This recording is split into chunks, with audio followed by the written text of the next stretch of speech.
Oh, timing. Support.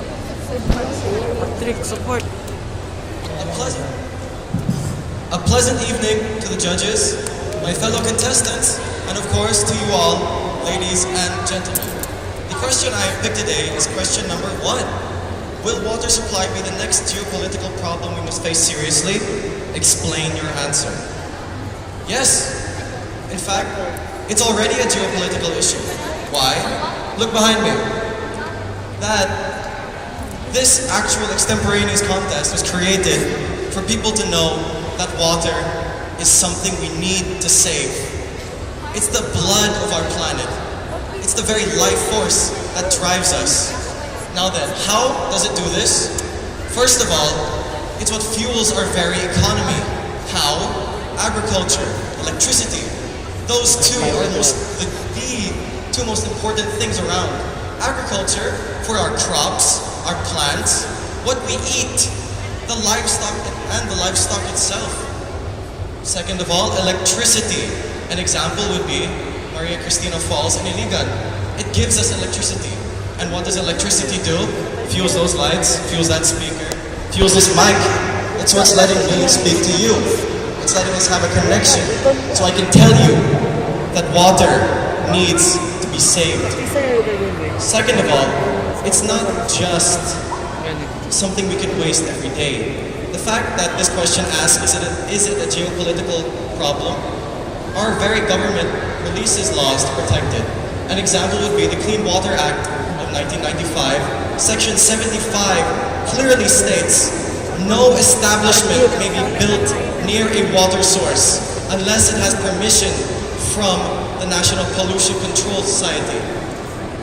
An example of how this law protected us, a hydroelectrical dam was nearly built in the Kalinan watershed. That watershed is incredibly crucial. Why? Because the water in Davao City is known as the second best. That's a huge, huge achievement, isn't it? To be the second best in terms of water potability. Our name is heralded throughout the world as the second best. It's an amazing accomplishment, and yet we waste water so easily. Think of those times where you've wasted water. You've thrown it out of the bottle because you didn't want to drink it. You're too lazy to drink it. When you've left the tap running. When you've seen a leaky tap. When you've used water just to play. Now multiply those acts by a million. They are huge. We are wasting the very blood of our mother nature. So going back to the question, will water supply be the next geopolitical problem we must face seriously? Yes, it must. The government is releasing ordinances and acts to save us. For example, the Rainwater Harvesting Ordinance, which was created to recycle our rainwater, which, thank God, is not polluted yet. Our rain is not acid rain like Manila.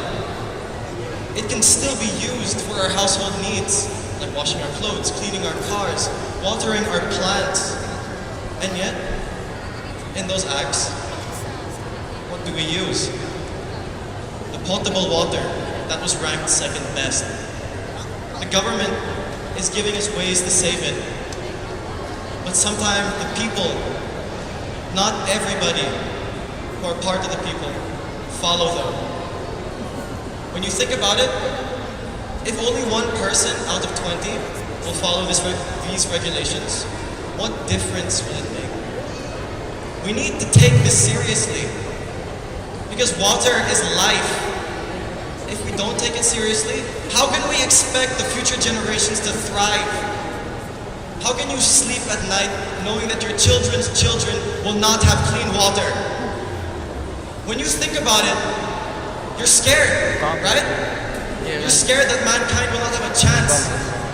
And some people in the crowd are just laughing about this because it's not something they think they will take seriously. Think about the problem. You want to drink water? Guess what? It's gone. Now what do? Your species dies out. Mankind dies out. Because the kind of water that's recycled, that's distilled water. It's not real water. It's what we call dead water. It's not what we need. And I believe through the ordinances that we have created, we will survive.